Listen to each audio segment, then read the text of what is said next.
Pecel lele panas, sambal menggoda, dan aroma yang membuat siapapun tergoda. Tapi hati-hati, di balik rasa, ada tumbal yang harus dibayar. Kau mungkin lapar malam ini.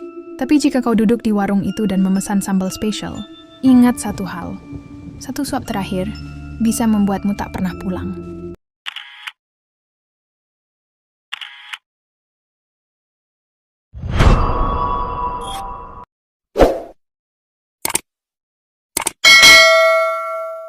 Di pinggir jalan lintas yang menghubungkan dua kota kecil di Jawa Timur, berdiri sebuah warung pecel lele yang selalu ramai, bahkan hingga larut malam.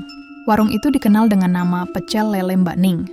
Tidak terlalu besar, hanya terdiri dari tenda terpal biru, meja plastik panjang, dan lampu terang yang menggantung. Tapi anehnya, meskipun warung-warung lain tutup, warung Mbak Ning tetap buka sampai dini hari. Lele gorengnya terkenal empuk, gurih, dan sambalnya pedas menggigit. Banyak orang yang mengaku ketagihan hanya dalam sekali makan. Tapi, ada yang lebih aneh. Ikan lele di warung itu tak pernah habis.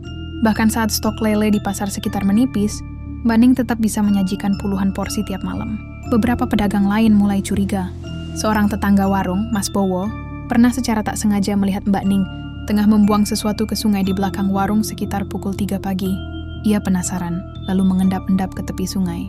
Di sanalah ia melihat sesuatu yang membuatnya nyaris muntah. Mbak Ning berdiri di pinggir sungai, menumpahkan darah ke dalam air sambil komat kamit membaca mantra. Tak jauh dari situ, belasan lele berukuran besar muncul ke permukaan, seolah berebut cairan merah itu. Esok harinya, Bowo mencoba menegur Mbak Ning secara halus. Tapi malam itu juga, gerobaknya terbakar sendiri tanpa sebab, dan tubuh Bowo ditemukan pingsan di sungai, penuh lumpur dan luka cakaran. Saat sadar, ia hanya bisa berbisik, "Jangan sebut-sebut Mbak Ning." Seorang ustaz dari desa sebelah mengatakan, Mbak Ning menjalani pesugihan.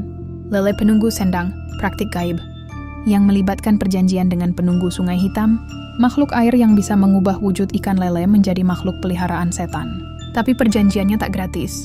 Setiap malam Jumat Kliwon, Mbak Ning harus menggoreng satu bagian tubuh. Manusia, biasanya potongan kecil daging korban yang tak diketahui identitasnya, dan mencampurkannya ke dalam sambal atau kremesan. Korban diambil dari para pengendara yang mampir sendirian di tengah malam, lalu tak pernah terlihat lagi. Satu persatu warga sekitar mulai menyadari bahwa setiap kali warung itu makin ramai, selalu ada berita orang hilang. Jika kamu datang ke warung Mbak Ning larut malam dan kamu sendirian, dia akan menyapamu dengan senyum hangat dan berkata, "Mau sambal biasa atau sambal spesial?" Tapi hati-hati, karena yang spesial bukan cuma rasanya, tapi juga asal-usulnya. Beberapa orang yang berhasil selamat mengaku pernah melihat bayangan hitam di belakang warung atau lele yang matanya merah menyala sebelum digoreng. Sejak itu, sebagian warga memilih makan hanya sebelum maghrib dan tidak pernah datang sendiri. Karena di warung itu, yang digoreng bukan cuma ikan, tapi juga nyawa.